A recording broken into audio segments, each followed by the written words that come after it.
Hi friends, welcome to my channel. இன்றைக்கி இந்த வீடியோவில் நம்ம என்ன பார்க்க போகிறோன்னா, ஆ லெட்டருக்கு நம்ம ஏற்கனவே பார்த்துருக்கோம். இப்போ வந்து ஆ லெட்டருக்கு எப்படி ஃபில்லிங் கொடுக்குறோன்னு பார்க்கலாம்.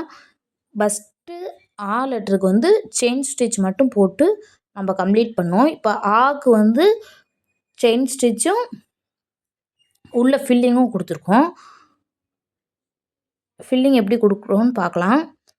நீங்கள் தினைக்கும் இந்த மாதிரி செயின் ஸ்டிச் போட்டு போட்டு பழகுங்க, அப்போ தான் வரும். ஒரு நாள் போட்டுட்டு வரலன்ட்டு திருப்பி விட்டுறாதீங்க. டெய்லி போட்டு போட்டு பாருங்கள். நம்மளால் முடியாதது எதுவும் இல்லை. ஃபுல்லாகவே நம்ம செயின் ஸ்டிச்சு போட்டு கம்ப்ளீட் பண்ணிக்கலாம். அந்த வளைவுகள்லாம் கொஞ்சம் குட்டி குட்டியாக போட்டோம்னா வளைவுகள் வந்து நல்லா வரும். நம்ம நேராக போகிறதுல கொஞ்சம் செயின் ஸ்டிச்சை வந்து பெருசு பெருசாக போடலாம். ஆனால் அந்த வளைகிற இடத்துலலாம் கொஞ்சம் சின்ன சின்னதாக போட்டோம்னா தான் அந்த வளைவுகள்லாம் நீட்டாக இருக்கும். நம்ம ஒவ்வொரு லெட்டருக்கும் ஒவ்வொரு ஸ்டிச்சை வச்சு ஃபில் பண்ணுறோன்னு சொல்லியிருக்கோம் ஏற்கனவே. அது மாதிரி இப்போ இன்றைக்கி வந்து 2வது வீடியோ. இந்த வீடியோவில் ஃபில்லிங் எப்படி கொடுக்குறோன்னு பார்க்கலாம்.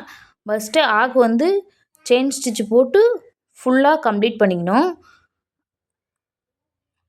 ஃபுல்லாக கம்ப்ளீட் பண்ணியாச்சு. ஃபுல்லாக செயின் ஸ்டிச்சு போட்டு கம்ப்ளீட் பண்ணியாச்சு. அதுக்கப்புறம் உள்ள ஃபில்லிங்காக வாட்டர் ஃபில்லிங் ஸ்டிச் தான் இன்றைக்கி கொடுத்துருக்கோம். வாட்டர் ஃபில்லிங் ஸ்டிச்சை வந்து நம்ம வந்து வாட்டர் ஃபில்லிங் ஸ்டிச்சு அது வந்து குட்டி குட்டியாக போடணும். அப்படின்னா தான் இது வந்து வந்து கொஞ்சம் சின்னதாக தான் இருக்குது நடுவில் கேப்பு. நம்ம இப்போ ஒரு ரவுண்டு போட்டு அதுக்குள்ளே போட்டோம்னா ரவுண்டு பெருசாக இருக்கும், அதுக்குள்ளே போட கொஞ்சம் ஈஸியாக இருக்கும். இது வந்து சின்னதாக தான் கேப் இருக்கனால நம்ம ரொம்ப குட்டி குட்டியாக போட்டோம்னா அந்த வளைவுகள்லாம் நல்லா வரும். பெருசு பெருசாக போட்டோம்னா நல்லா நீட்டாக இருக்காது. இந்த மாதிரி ஃபுல்லாகவே வாட்டர் ஃபால் ஸ்டிச்சிங் கொடுத்து இந்த வந்து நம்ம கம்ப்ளீட் பண்ணியிருக்கோம். நான் ஏற்கனவே சொல்லியிருந்தேன் வீடியோலேயே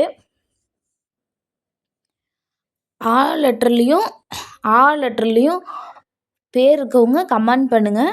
உங்களுக்கு ஃப்ரீயாக ஆரி ஒர்க் ப்ளவுஸ் வந்து கிடைக்கும். 500 ரூபா மதிப்புள்ள ஆரி ஒர்க் ப்ளவுஸை வந்து போட்டு தரேன். அது வந்து உங்கள் நேமாக தான் இருக்கணும்.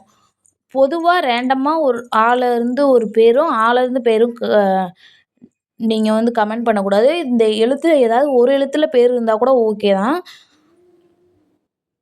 உங்கள் குடும்பத்தில் இருக்கவங்க பேரில் ஒருத்தவங்க பேராக இருக்கணும். நீங்கள் பாட்டுக்கு லெட்டரில் இருக்க பேரோ கமெண்ட் பண்ணிடக்கூடாது. உங்கள் குடும்பத்தில் யாருக்கு பேர் இருக்கோ அவங்களுக்கு கமெண்ட் பண்ணுங்கள். நம்ம ஆரி ஒர்க்கு ப்ளவுஸ் வந்து ஃப்ரீயாக போட்டு தரோம்.